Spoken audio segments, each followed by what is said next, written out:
June 18th, 1928, Amelia Earhart became the first woman to cross the Atlantic.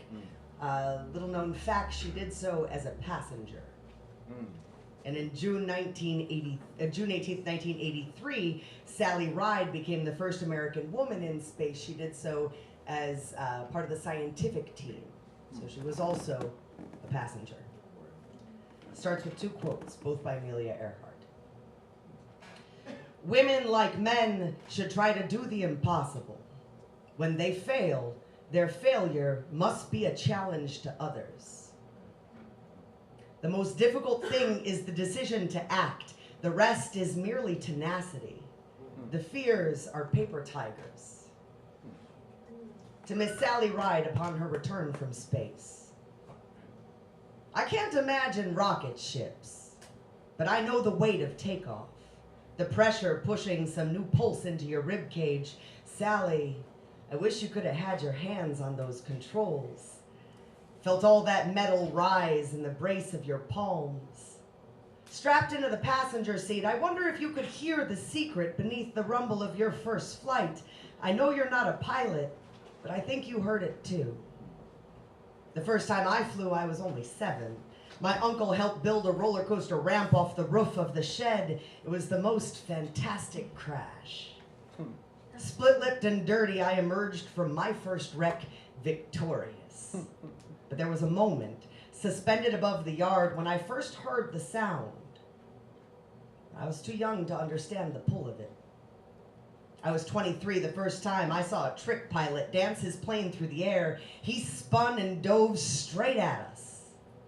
I stood my ground, faced the whir of it, felt the propeller suck the air from my lungs and raised my arms in the great bursting wake of it.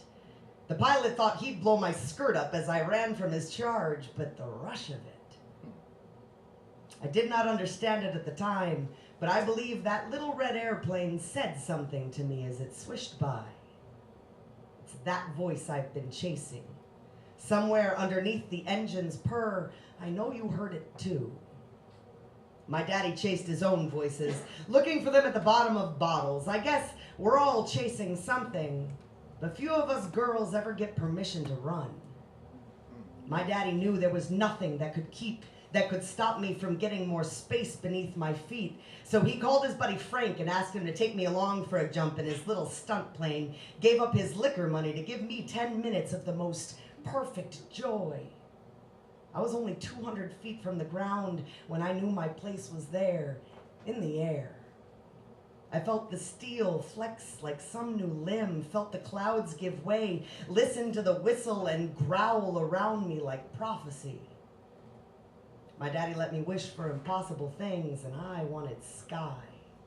You and I, Sally, we understand the pull of it. I imagine the numbers spoke poetry to you. You heard the Shakespeare and calculations and followed them into the space beyond sky. Everyone knows our names now. But you and I broke ground simply by leaving it behind. All I did was agree to go, and they threw me a parade. I was on the front page, even met the president, and all I had to do was survive it. They said I looked the part. Well-educated, attractive, sort of all-American girl. Someone who wasn't in it for the fame, but the flight. A risk taker. They never meant for me to actually fly. The risk was only in bringing me with. No one knows Bill or Slim. No one cares that Amy planned the trip for herself, even gave us the plane.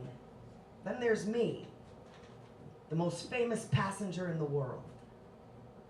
You can understand, Sally, why I had to keep pushing, why I had to fly harder and higher and longer. We've got more to prove. They don't expect great things from us. 3 girls died that year trying to cross that patch of Atlantic, and no one knows their names. They shake their heads and forget them, unsurprised by their failure. I was nobody the first time I ever broke a record, but I was aiming for the moon.